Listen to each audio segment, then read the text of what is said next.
You are listening to Practical and Woo by Mindset and Manifest.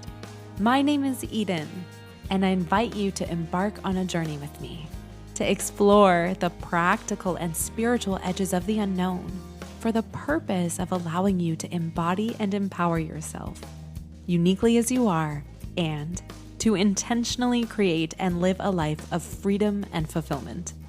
Each week, I'm going to discuss topics such as energetics, reality creation, manifestation, astrology, tarot, and more to help empower you to live beyond perceived limitations and to practically design your life so it feels like absolute magic every step of the way. Let's dive in. Well, hello, brilliant soul. There is a new Netflix special that caught my eye the other day. It's called Escaping Twin Flames. At first glance, I wondered if I even wanted to watch it, if I wanted to ingest it into my psyche, my vibration, and ultimately my experience. Intuitively, I felt called to indulge, and I'm so glad I did because there are many, many things I want to peel back the layers on. Back at the very beginning of this podcast journey, I published an episode called Energetic Integrity. This episode felt particularly important for me to publish because the subject of spirituality, like any subject, has a dichotomy of light and dark. This means that in the shadows of spiritual development, there is access to content and guides that are the antithesis of positive development and the enemy of self-empowerment. For me, the premise of spirituality is the active and intentional strengthening of your connection with your own inner power and true self.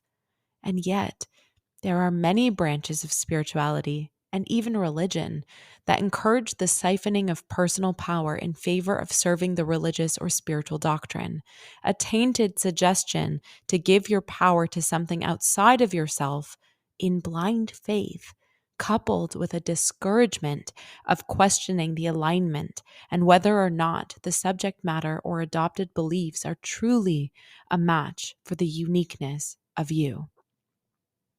Escaping Twin Flames is a mini documentary series that utilizes investigative journalism to uncover the ins and outs of an online community that was built on the premise of helping its members find and connect with their twin flame.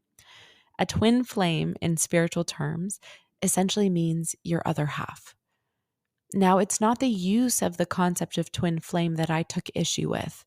It's the perpetuation of the community leader's choice to abuse and manipulate members, including the encouragement of blind participation in activities that are promised and guaranteed to unite them with their one special person. Another tremendous issue is the adulteration of spiritual concepts in order to greedily promote and foster an addiction to the demands of the group's leaders. This is where I have to say that anything that promotes you to give your agency, your sovereignty, your individualism, your decision making authority away to someone else is something to be wary of. Connecting with your spirituality is a means to connect with yourself deeply and truly as you learn, grow, and acclimate to every next milestone on your unique path. Spirituality is not a quick fix solution to pain. Which brings me to my next point. If you encounter anyone trying to solve something for you or providing you with a one-size-fits-all methodology for quote unquote healing your blocks, then that is cause to be skeptical and discerning. Whether or not twin flame relationships are real is not the point because the beliefs you ascribe to the concept is what governs your reality. This means that they could be real for you, and that's amazing. And they might not be, and that's amazing too. And at any point, you can change your perspective and experience something different. I'm going to be honest with you. Watching the Netflix series really sent shivers down my spine. My blood boils when I see people in positions of power confidently orating convincing falsehoods and leading people to stray away from connecting to their own personal power. It leads me to wonder how this kind of thing can happen. I've been thinking about it a lot, and I feel it is important to talk about it. You can think of this as a spiritual development survival guide. How not to fall prey to the greedy consumption of corrupt people with malintent. In fact, the application of this awareness can be used to proactively strengthen yourself against being coerced in other settings as well. In my opinion, there are two key qualities that ripen someone to be enticed and then entrapped by this kind of community that was documented in the Netflix series.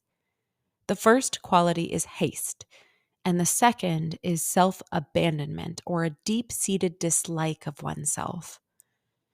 The urge to dislike yourself, I believe, comes from a resistance to the parts of yourself that you feel shameful towards or embarrassed by. I know for myself, before I found the realm of personal and spiritual development, I felt so uncomfortable in myself. And I want to add that many years after finding the realm of personal and spiritual development, I continued to feel so uncomfortable in myself. It's really a process. I would do anything to try to mask who I was. I condemned myself for my habits and my mistakes, and I tried to force myself to outgrow my personality.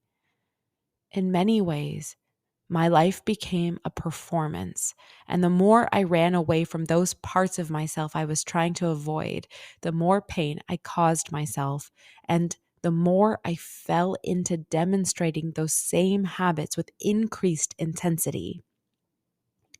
I continued to perpetuate the exact things I was trying to avoid, and I was harming myself in the process, which made it that much more uncomfortable to exist in my body and to exist as myself. The remedy for this is self-acceptance, a true and genuine form of self-acceptance, admitting to yourself the things you're running away from, and then holding those very same things in compassion and with love. The acknowledgement that those features exist for a reason and might even contain elements of a greater gift meant to be acknowledged by you. Let's now talk about haste, or the need to rush, to fix it now. When the pain of yourself becomes so unbearable, there is often a need to race to a solution. The sense of no longer wanting to feel the way you feel, so you try anything to band-aid over the pain. This is where someone promising and guaranteeing a solution to your problem can become really enticing, just as was demonstrated in the Netflix series. The promise of love and romantic partnership is often one of those subject areas that are most easily taken advantage of, because when you are self-abandoning, there is a need for the nutrient of love, and there is a need for the comfort of acceptance, but you've been unable to provide it to yourself, so you're looking for it in someone else. With the combination of self-abandonment and the urgent desire to fix it so you don't have to feel the pain anymore, it becomes clear how and why someone could turn to a quick fix-it solution that promises them love.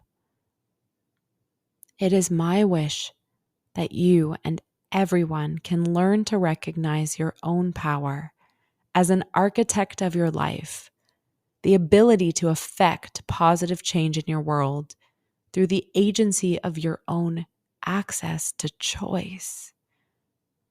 By allowing yourself to reject any part of you, you're inviting yourself to be vulnerable to external forces that can flaunt and manipulate that part. And yet, it is in the vulnerability of accepting yourself that allows you to emerge strengthened and empowered. Until next time.